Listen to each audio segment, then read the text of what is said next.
Hi, I'm John Barley. This is our second interview with people who are into, how could one say, risk. Virin who's with me right now, I've invited him to come and talk to us about mindfulness and awareness within the workplace. I find that this is a necessary component of understanding risk within the workplace. So let's just introduce Virin. Virin, reading through your CV, you've had an amazing sort of career. I don't know how old you are, but I'm suspecting you're only in your 30s, so you've done remarkably well. You went to University of Delhi and you did a Master of Sciences. That's right. And I think from the first time I met you, the thing that really intrigued me was when we actually started talking about quantum and how quantum relates to the world of risk. And then we started talking about mindfulness and how that relates to awareness of risk within business.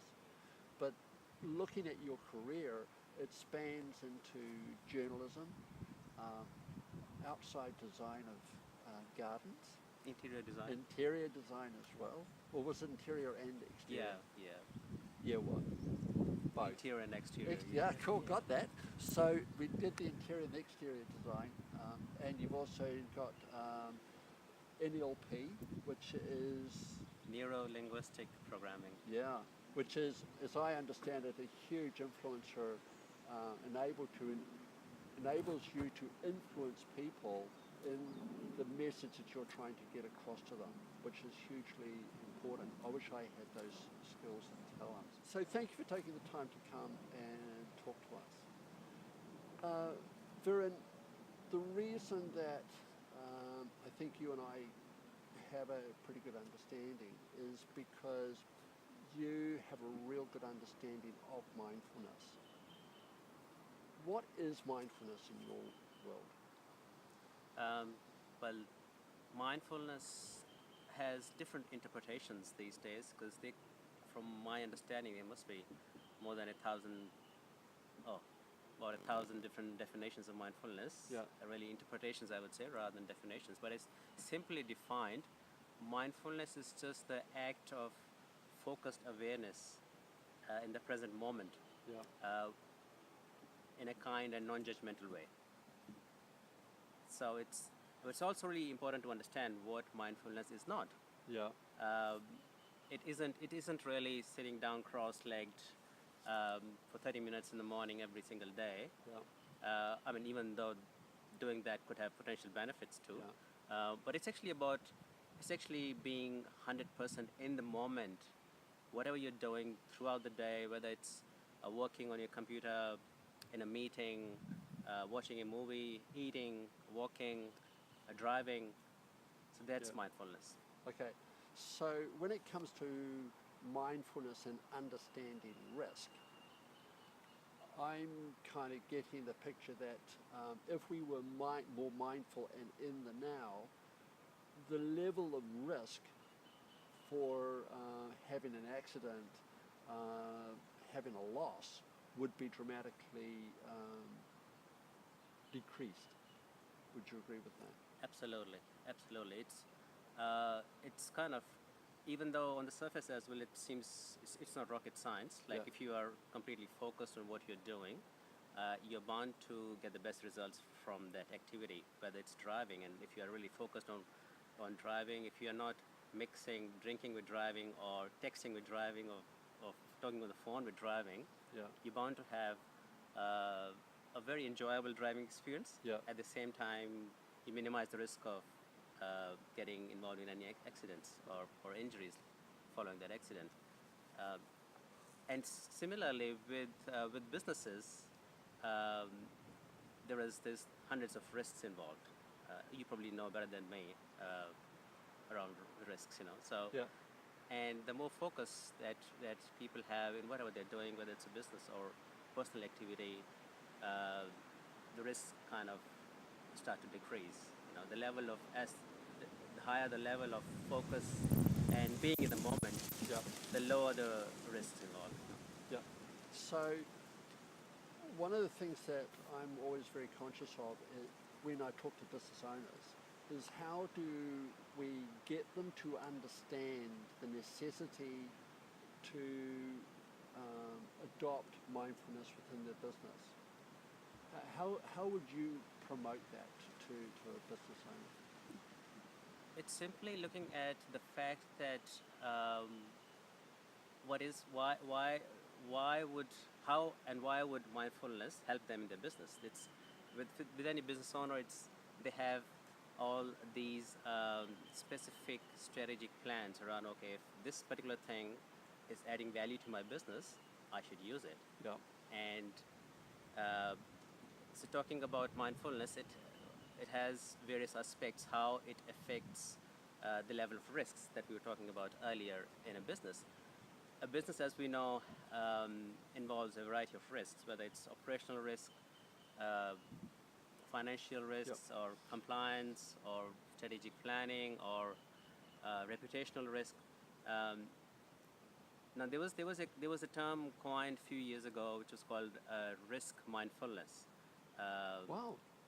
Yeah, and it was actually coined by a group of companies who wanted to discuss a different approach towards risk management. Because risk management, when you talk about risk management, most of the times people have the things that come up in people's minds are insurance and compliance, Yeah.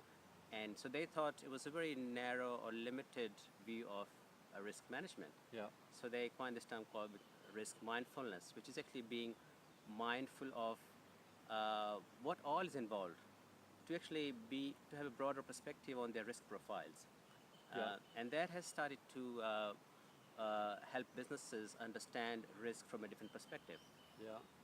Do you see that being adopted in New Zealand, or do you think it's more overseas and yet to come to New Zealand? I haven't seen it happening too much here in New Zealand yet. Yeah. Whereas I think it has exponential benefits if it was actually taken up. But yeah, it's happening more overseas at the moment. And would that be because overseas they're more aware of it and more open to these new ideas? That's one part of the equation. Yeah. There's one part of you could say the reason is there's more awareness, and also I think there's 100 different ideas that keep floating around in business circles around how to mitigate risk, and it can also really become a cause of stress for a lot of businesses. Which idea would be the best for them? Yeah. And talking about risks really create a lot of stress as well for businesses. Yeah. That's And we've talked about stress quite a lot. Yeah. About how we can actually eliminate the stress. Because one of the things that I've found is that if business owners or people within the business are actually suffering from stress, that actually prevents them from thinking and working to an optimum level. Would you agree with that? Absolutely. So if we actually had more mindfulness in a business, that would also go to some way of preventing losses as well? Certainly so. Risks basically generate a level of fear. Yeah. It's that simple as that, you Yeah. know? And it's the other way around as well. Fear also creates risks, you know? Yeah. So in both those situations, what happens is businesses end up creating more stress. Yes. Through that fear. Yeah. Eventually, if there's more stress, eventually that can cause more risks. So it's such a vicious cycle. You can see that. Yeah. And so what risk mindfulness was meant to do was actually help businesses be more responsive rather than reactive. Yeah. To actually understand that rather than just talking about eliminating or mitigating risk altogether, the notion is actually to understand what's basically it really reminds me of the approach. It says that the losses in any business, the bad losses, are the ones that come from the risks that are not well understood. Yeah. You probably would know that. You work with businesses so often who don't understand risks. And that's a very interesting point, because I think the issue that we have is an awful lot of businesses don't understand the risk, Yeah. and all they see is the hazards. And I think from looking at it from an insurance broker's perspective, all we have been doing in the past is just saying, you have a hazard, let's know this hazard, and here is an insurance policy that will cover that hazard. So it's sort of like a Band-Aid covering a boil. They don't actually go back deep down and find out what's the cause of that boil. Mm-hmm. And so if we actually were very mindful of the causes or the causation, then we can go some way of preventing the loss from occurring, and therefore we wouldn't need the insurance so much. Would you agree with that? Yeah, there might still be need for insurance. I wouldn't want you to go out of business, but We're starting a new world here. Yeah, okay. Insurance insurance is part of compliance as well. I understand. At the same time, solely relying on insurance to cover risks is not a smart idea. Because long term, you're still not managing the stress levels in your company. Yeah. And which means, if stress levels are affecting your people, your business is not being productive enough. Yeah. And you and I were at this workshop yesterday, if you remember. And I was going to mention that. One of the speakers really mentioned that in the US, businesses are losing about $300 billion every year just to stress. Yes. And in New Zealand, I don't know if any such survey was done, but some of the surveys were done, and one of the surveys was done in 2014, which said that in New Zealand, almost 6.7 million days were lost to stress-related activities, stress-related absence at the workplace. And present. Because one of the big issues that we have in New Zealand, everybody knows about absenteeism, but they don't recognise what presenteeism is. Exactly. And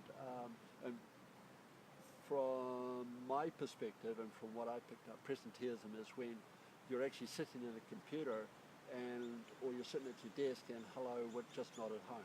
We're there bodily, but we're somewhere else. So those, how many days? 6,000? 6.7 million days. 6.7 million days of lost productivity, lost income for these businesses because people are just totally stressed out. So, and it's kind of interesting that you mentioned that seminar because, and as I mentioned to you during the coffee break, the people that were talking on a sort of say if you had a pyramid. To me, they were talking on the second and third level. They weren't talking about the foundation problems, which is fundamentally how you understand people and the necessity to understand people. So that's coming back down to this issue of the mindfulness, really, because if you can actually identify those small entities, those small units, and understand how they factor in and work together to optimize things, then the second and third layers will look after themselves in that pyramid. Absolutely. So it's like if an organization, an entity takes care of their people, they feel appreciated, they work at an optimal level of their well-being, which means they are impacting on the clientele of the business. The clientele is happy, and you get more business. As simple as that. And that would be because the clients are actually taking ownership. Exactly. And not only that, but the staff are taking ownership as well, and they're all involved in it. So I suppose those small units are then your actual marketing arm for the business to actually sell more products. As simple as that. So it's a win-win situation. So can we just go back to how do you see quantum physics fitting into mindfulness? Well, quantum physics is quite an interesting subject that people generally may not understand as such, but quantum physics is being mentioned quite a lot now, considering how the world is even science is starting to recognize the mind-body connection. Yeah. And so whatever my body has 100 trillion cells in it, Yes. and almost 100 million cells die every day and Yes. renew every day. So I'm kind of, in a way, dying and, rebirthing every single day. And so basically that's every single cell that dies Yeah. or is born, it affects me at my physical and my mental level, my mind, at the level of my mind. And as soon as that happens, that impacts the actions that I'm taking, and that impacts the results that come from those actions. Yeah. And so mindfulness weaves into it because mindfulness talks about, as I said earlier, being present in the moment 100%. Yeah. And if I'm not physically feeling well at a quantum level, Yeah. that's impacting my focus level. That's impacting how present I am right Yeah. here, right with you. If I had an issue with someone, I might still be carrying it. So Yeah. if I'm physically and mentally feeling empowered enough, Yeah. so I could be here in this moment 100%, Yeah. that's going to give me a completely different result in the next hour or so. And that's what most business owners want as well, isn't it, from their staff? Exactly. So if they don't understand that, they're missing out on a huge potential for their staff. Yeah. So every single minute that's lost in lost focus, Yeah. they are losing an hour. For every minute that's lost, they are losing an hour of productivity. Because what happens is, if you lose focus right now, Yeah. to bring it back, you have to spend another 5 minutes. Yeah. Yeah. It's amazing, isn't it? So how do you see mindfulness being a really important part of health and safety? It can be, it should be. That's Yeah. what I believe. Yeah. And it's actually starting to happen worldwide. Yeah. And I would love to see it happen more and more, at least 10 times more than it's happening right now at the Yeah. moment. Aetna, it's an American managed healthcare company. Yeah. They introduced a mindfulness program in their company for their employees, and they estimated the results were they saved about $2,000 per employee on healthcare costs, Wow. and they gained about $3,000 per employee in productivity just Interesting. because of that program. Yeah. It just speaks for itself. Exactly. And I suppose, did they also measure the amount of losses and claims that they had as well? I would assume that also dropped down because they were being mindful. I would assume so, because that's the whole aspect Yeah. of it. When you are taking care of employees that way, Yeah. absenteeism goes down, Yeah. productivity goes up, well-being goes up, Yeah. connectivity goes up. It's actually that engagement with the company, Yeah. that connection with the company that the employees start to feel. Yeah. One of the other things that we've mentioned in our other discussions is spirituality, and how that is a very important ingredient within mindfulness. Do you think that spirituality has a place within business? It can have a place, Yeah. and even though spirituality has, again, different meanings, different connotations for different people. Yeah. You don't need to be a spiritual person to practice mindfulness, No. right? Because again, if I say, for me, what does spirituality mean? It really means that I'm connected with my spirit, Yeah.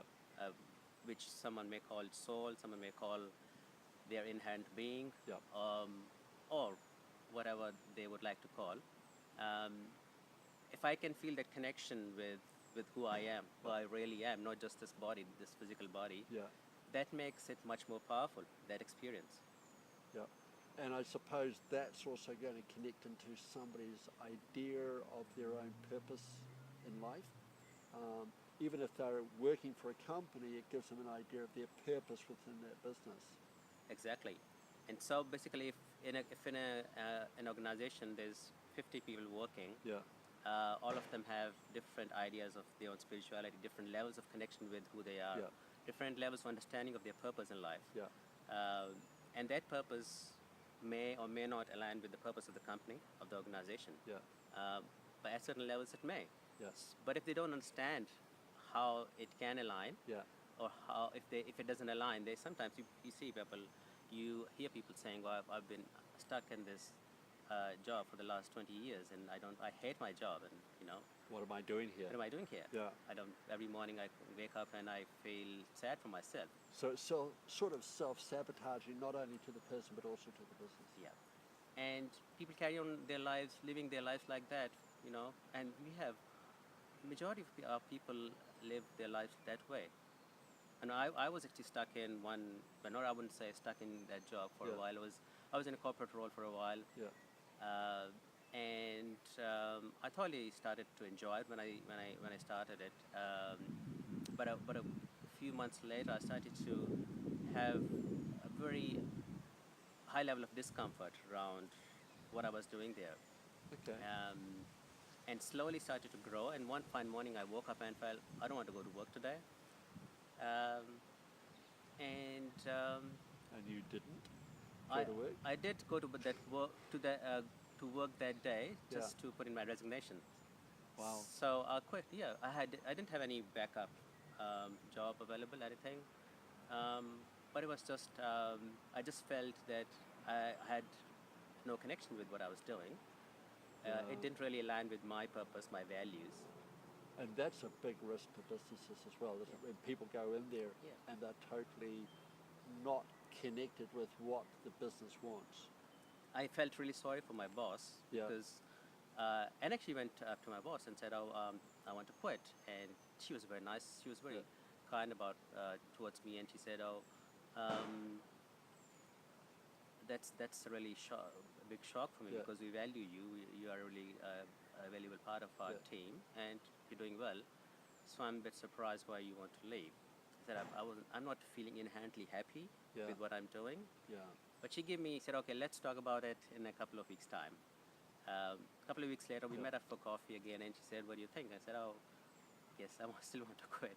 Yeah. Wow. And so she was very kind. She said, "Yes, I will let you go because if you don't feel that connection now, What's the point? What's the point? It's not. It won't benefit us. It won't benefit you." So, Yeah. and that's probably how majority of people in the workforce they feel like every single day when Wow. they go to work. Wow. So for a business owner listening to this, I could only anticipate that he'd be sitting back going, "Gee whiz, I wonder how many of my staff are actually engaged in what they're doing on a daily basis." So if they were actually engaged Yeah. in a mindful way, and also it fitted their own purpose or whatever that purpose was, what difference that would make to his business. Seriously, and sometimes it's not even the job, it's not the company, it's not you as a person Yeah. who is at fault. None of those entities could be at fault. It's just because there's that lack of alignment in what your purpose is and what the purpose of the work that you're doing. Yeah. And this is, I suppose, really necessary for the business owners to communicate the purpose of their business, Yeah. the culture of their business, but also the business owner to express his values in that business, so people can then take ownership and understand what's going on. Yeah. So talking about mindfulness, how can mindfulness really help in this scenario is mindfulness really allows people to step back. It creates that space Yeah. where, and in that space, creative solutions can come up for everyone involved. In terms of risk mindfulness that I mentioned earlier, Yeah. basically it's actually as the company and as a whole starts to understand, it starts to understand how the objectives can be met uh, despite some potential risks. It's interesting. And then they can find solutions. They can have that in their strategic plan how to achieve those.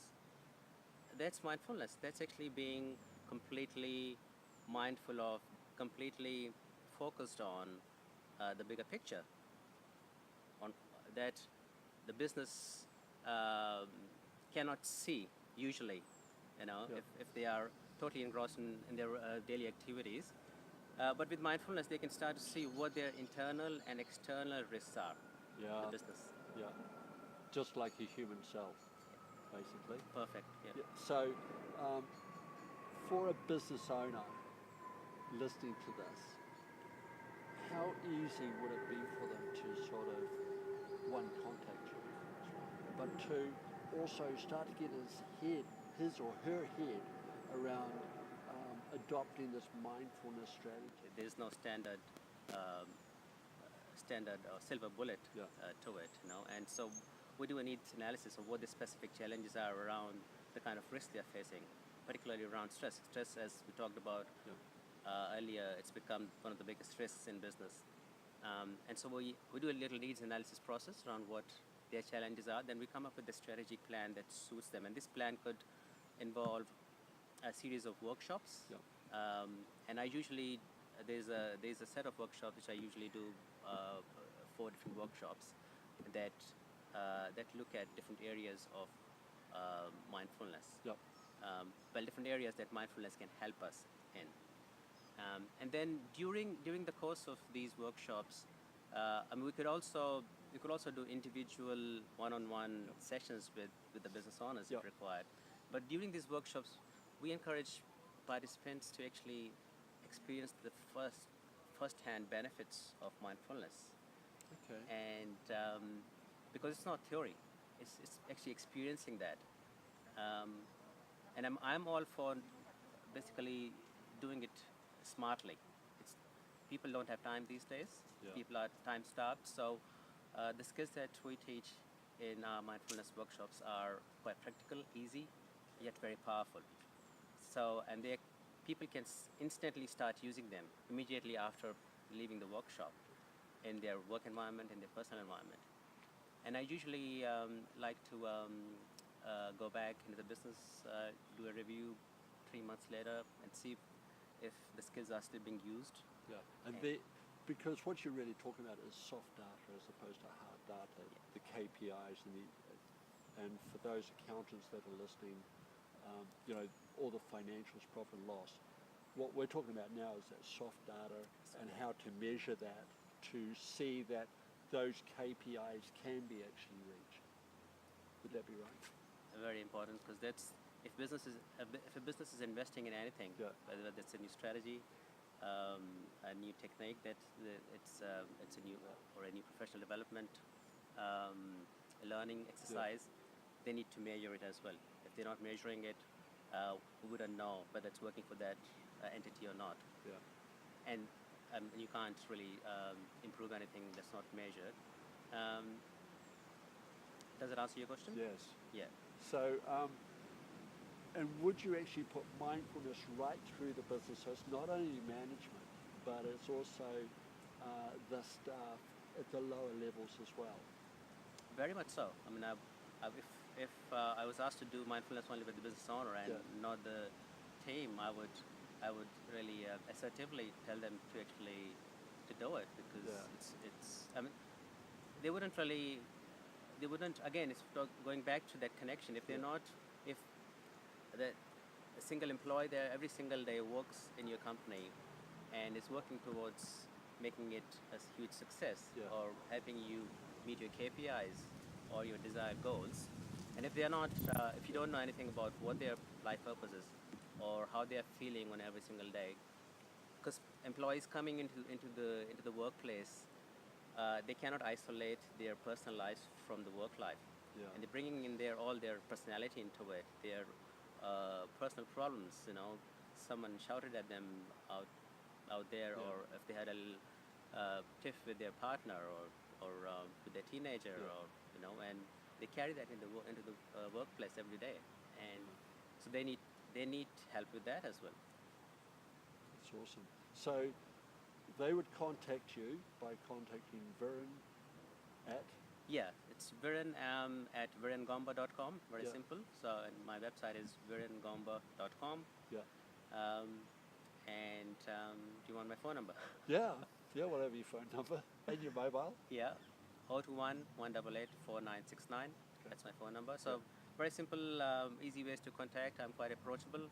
Cool. Always happy to discuss any program that any company would want to put their employees through, their teams through. Happy to give a complimentary talk about it. Cool. Virin, it's been really good talking to you, and thank you very much for taking up your time to come and do this in this awesome sort of setting. So, and just to go back and comment on what Virin said about not wanting to do me out of a job, I assure you, you won't be doing me out of a job, because yes, there is always the need for insurance, but what we're trying to do is to make you as the business owner, my clients and any other prospective clients that are listening to this, more resilient, and so therefore the level of dependency on insurance is actually reduced. But you're still going to have those acts of God, such as earthquake, storm, flood, which you don't really have any control over, especially if it's a disaster. But it's those small little issues, those small frequent issues and claims and losses, they are the things that you can actually start to deal with. They are the things that you can really assist a business, your own business, in trying to eradicate. So it's actually understanding those patterns, and those patterns actually start from your staff, but it's making your staff more mindful, and for the business owner to become more mindful of other options and strategies that are out there. So thank you very much for your time, and I hope you've enjoyed this presentation. Thank you, Virin. Thanks for having me, John. It's a pleasure. Thank you.